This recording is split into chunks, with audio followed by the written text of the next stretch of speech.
this is death, it's not as bad as I feared. The cold is gone, as is the choking stench of bog water. I could drift forever, cocooned in oblivion, until all thought and sensation vanished. No curse, nobody howling at me in madness and terror, nothing at all. The thought has a terrible appeal to it. But I take a reflexive breath, and air pulls into my lungs, then out again in a ragged gasp. Feeling comes flooding back. Warm cloth on my bare skin. A firm surface underneath me. A strange tang of sulfur in the air. Do not be afraid. I twist my head toward the voice. Tears flood my bleary eyes at the bright glow of lamplight. Try not to move. The voice is calm, steady, and commanding. But more importantly, it's a stranger's voice. One thought cuts through my mental fog. I have no idea who this is, and I'm completely at their mercy. Stay away from me. My words come out in little more than a creaky whisper. I clamp my mouth shut, hating how weak and helpless I sound. No. No? Who the hell is this? I manage to push myself up on one elbow, but my head swims, and my surroundings give an alarming lurch. Ah, a stubborn patient. I don't have the strength to dignify that with a response. Instead, I pull the sheet up higher and wipe my eyes until my vision clears. The stranger towers over my prone form. Warm light limbs his pristine medical coat. I instinctively shrink back, and that's when I realize I'm completely naked, except for a thin linen sheet. Naked, lying on a low cot, with a pair of sharp golden eyes watching my every move. The man's gaze flickers to my exposed, unbandaged hands. I plunge my hands under the sheet, though it's too late. He must have noticed what they look like. Strange, cursed, inhuman. I brace myself for his inevitable disgust, but his courteous smile lingers. He just watches in placid silence as I struggle to make sense of my surroundings. Where am I? Who are you? Be calm. You are safe here. Whoever this is, he clearly has no idea who or what I am.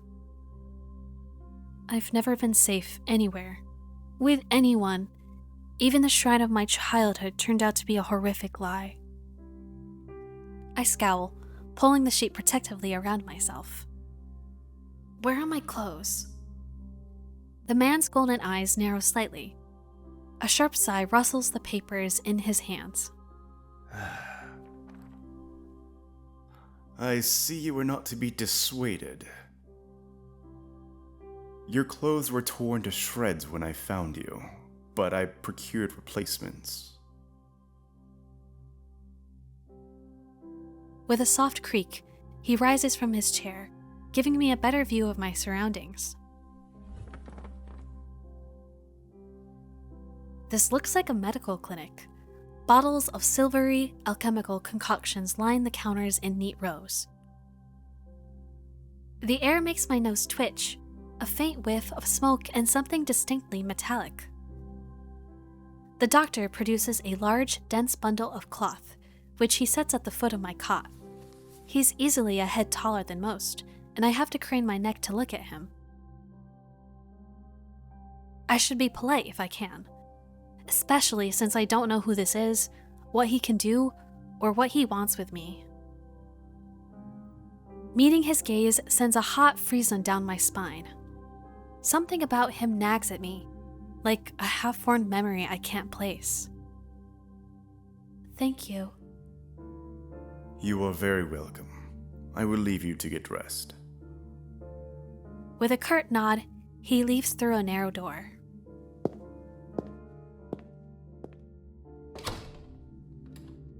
I hear a soft click as the lock turns behind him. When I don't hear any more footsteps, I reach for the bundle of clothes. An itch on my elbow stops me short. I reach down absently to rub at it, then freeze when my fingers meet a neat line of stitches. I know what I saw. That beast took my arm clean off. And yet, the limb shows no sign of injury apart from the black stitches poking through my skin. I gingerly flex my fingers, feeling my heart race at the sensation. This is impossible. I should be dead, or at the very least, gasping out my last breaths. I squeeze my eyes shut, waiting for the pleasant dream to unravel, to wake up and find myself bleeding out in the swamp. But nothing happens. The seconds tick by, and my arm remains resolutely healed, my surroundings pristine and quiet. In numb disbelief, I grab the replacement clothes and begin stiffly pulling them on. They're thicker and warmer than mine were, bundled with a black woolen cloak. But there's one thing still missing: my bandages. The doctor didn't leave me with any, though I know he saw my hands. I slide off the bed and take a few unsteady steps toward one of the drawers. If this is indeed a doctor's clinic, there must be bandages somewhere. I start opening drawers at random, and of course, that's when the door swings open. Are you looking for something? I whirl around, clutching a thick roll of clean bandages. I try to step back from him, but my legs bump up against the cot. Your caution is understandable, though if I meant you any harm, you would know. That doesn't make me feel better in the slightest, but he makes no move toward me, so I quickly wind the bandages around my hands. The glowing scars and mottled skin disappear under a layer of clean, white cotton. May I ask why you need additional bandages? I can help if you tell me what ails you. I doubt it. Traveling to Eridia was a gamble born of desperation rather than hope. Nothing has come close to curing my curse. And yet, my left arm twitches. The arm that was severed before my very eyes. The doctor's unblinking gaze follows my every move. It's clear he won't drop this without some sort of answer. The bandages protect me, and they warn others to stay away. I've tried every way of covering my hands, and this works best. Most people avoid touching me as soon as they see the bandages. An illness, then, or a less mundane affliction spread by contact. I flinch. He doesn't even sound surprised, and that's far too close to the truth for comfort. Well, it's personal, and I don't really want to get into it. I have treated every affliction under the sun. I may have answers that you do not. An involuntary snort of laughter escapes me. Where would I even begin? Would he even believe me if I told him? I shake my head. I need to know more about this doctor before he figures me out. Who are you? You may call me Karash. And where exactly am I? Eridia, which I assume was your caravan's destination. I can think of nowhere else for a group of travelers to go. Eridia. So I made it to the City of Knowledge after all. I should feel relieved, but all I can manage is a vague sense of increasing unease. How did I end up here? I brought you to my clinic, of course. You were the only survivor from the caravan, barely clinging to life. You needed immediate treatment. Which you provided? Yes. He says it so simply, as if I'm a small child and he's explaining basic addition to me. I frown and flex the fingers on my recently healed arm. Aside from being a bit stiff, it feels fine, thoroughly attached to me. You're saying that you stitched my arm back on? Pardon? A soulless attacked the caravan. It ripped everyone to shreds. It tore my arm clean off. But when I woke up here... I trail off, bewildered. I've never heard of any magic that could heal a mortal wound. The doctor, Karash, pinches the bridge of his nose. He sits back down on his chair, quiet for a long time. I do not know where you come from, but Eridia is the city of knowledge and deadly secrets alike. Information is power, and one should not give or receive it freely. Since you refuse to divulge your secrets, I will not divulge mine. I do not even know your name. I was just... You are new to Eridia, so I will overlook this specific breach of etiquette. Do not expect others to extend the same courtesy. Do you understand? He glances at my freshly bandaged hands. Loath though I am to admit it, he has a point. I'm a complete stranger to him, yet he saved my life. I take a deep, steadying breath. This time, when I speak, I sound a bit more like myself. Sylvessa. My name is Sylvessa. It is a pleasure to meet you, Sylvessa. There's a little more warmth in his smile, his polite demeanor back in an instant. Thank you for saving my life. I chance a smile in return. Even if he won't explain how he did the impossible, there's no doubt in my mind that I'd be dead, if not for Karash. Think nothing of it. I'm not sure if he's just being excessively courteous, but his words only raise more urgent questions. I have to ask, why did you save me? You don't know me. The question seems to startle Karash. I could hardly leave you to die in the wastes. Assisting those in need is the very essence of a doctor's duty. I've never met a doctor who also handed out free clothes. My fingers find the edge of the cloak. There's a subtle but delicately embroidered pattern around the hem. I try not to think about what price Karash might demand for such well-made clothes. No, I suppose not. Forgive my presumption.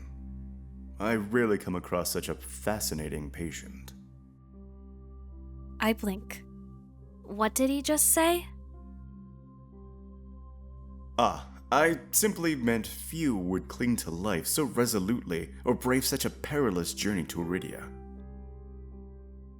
I could not help being curious about you, Sylvessa. His voice dips to a soft murmur, and he abruptly looks away from me. You're pretty curious yourself. Am I?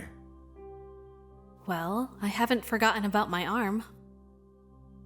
I wiggle my intact fingers at him. Clearly not. But you haven't asked me for any payment either.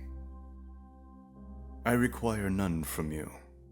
Travelers do not have an abundance of coin.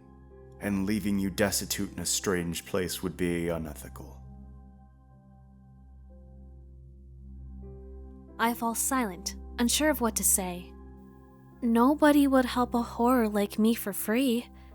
There has to be some kind of catch or trick, right? A loud knock at the front door stops our conversation cold and spares me from having to say anything else. Duty calls. Unfortunately, you are not my only patient today. The knocking grows more insistent, and Karash lets out a tired sigh. Please wait. Though he says it quietly, the clamor on the other side of the door abruptly stops. Do you need anything before you leave, Sylvessa? Oh. Between the soulless attack and my miraculous survival, I'd almost forgotten why I came to Eridia in the first place. I need directions to the cenobium. The cenobium? The look on his face is downright chilling. He pauses, choosing his words with cold deliberation when he speaks again. Whatever you seek, it's very unlikely you will find it there. The cenobium's gates open for precious few visitors, and even if they open for you, you would not like what you found inside. My heart sinks. Is he saying that I came all this way for nothing? Risked life and limb for nothing? No, that can't be. I've only just arrived, and Eridia's the largest city still standing. There has to be a cure for me here. Then, if not the cenobium, where would you suggest? Do you know anyone else in Eridia? I shake my head. Then I suggest a local guide. Head to the Wetwick and ask for Leander, the leader of the Adderstone. Excuse me? The wet what? The Wetwick. He sounds deeply unamused. Follow the Adderstone postings. They are difficult to miss. When you meet Leander, tell him I sent you. That isn't much to go on, but Karash points toward the back door. You will be safe so long as you do not draw attention to yourself. That's easier said than done. I've always been a magnet for the worst sort of attention. If you require my assistance, you may return whenever you wish. Though he's smiling, there's a note of finality in his voice. Resigned to my dismissal, I slip out the back door.